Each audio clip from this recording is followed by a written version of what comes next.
भारत की पवित्र भूमि पर सरयू नदी के शांत तट पर बसी एक दिव्य नगरी जिसका नाम था अयोध्या।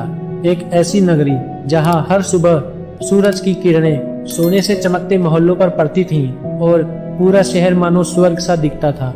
अयोध्या केवल एक शहर नहीं थी, यह धर्म, सत्य और न्याय का जीवंत प्रतीक थी।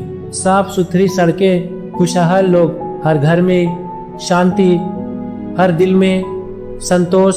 यहाँ कोई दुखी नहीं था, कोई भूखा नहीं सोता था। और इस महान नगरी पर शासन करते थे एक प्रतापी, धर्मनिष्ठ और न्यायप्रिय राजा, राजा दशरथ। राजा दशरथ सिर्फ एक राजा नहीं थे, वो अपनी प्रजा के लिए एक पिता समान थे।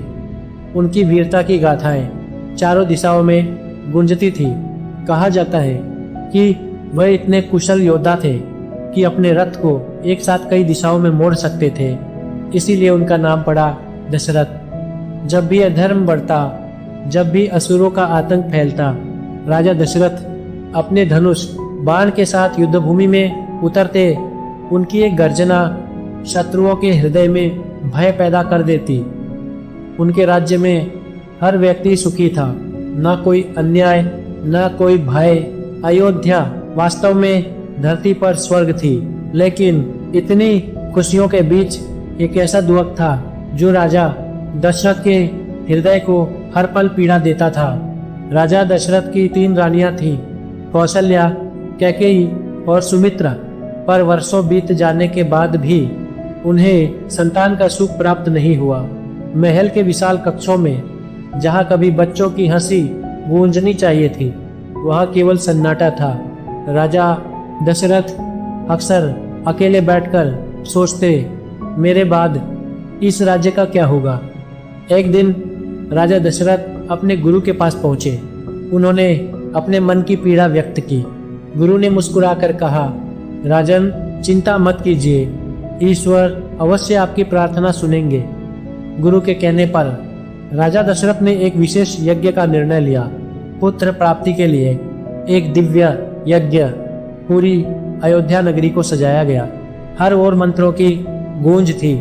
ऋषि मुनि एकत्र हुए और यज्ञ प्रारंभ हुआ। जैसे ही यज्ञ पूर्ण हुआ, एक अद्भुत चमत्कार हुआ। अग्निदेव स्वयं प्रकट हुए। उनके हाथ में एक दिव्य खीर से भरा पात्र था। उन्होंने कहा, राजन, इसे अपनी रानियों को दीजिए, आपको दिव्य संतानों की प्राप्ति होगी। राजा दशरथ की आंखों में आंसू आ गए, लेकिन इस बार ये आंसू दुख के नहीं, खुशी के थे। उन्होंने वह खीर अपनी 3 रानियों में बांट दी। समय बीता और फिर अयोध्या नगरी में गूंज उठी खुशियों की सबसे बड़ी खबर। राजमहल में जन्म हुआ 4 दिव्य पुत्रों का, राम, भरत, लक्ष्मण और शत्रुघ्न। पूरा अयोध्या झूम उठा, हर ओर उत्सव मनाया गया। राजा दशरथ का सपना अब सच हो चुका था। अयोध्या नगरी अब पहले से भी अधिक पवित्र हो चुकी थी, क्योंकि वहाँ जन्म ले चुके थे मर्यादा, धर्म और सत्य के प्रतीक भगवान राम। और यहीं से शुरू होती है एक ऐसी महागाथा जो युगों युगों तक याद रखी जाएगी।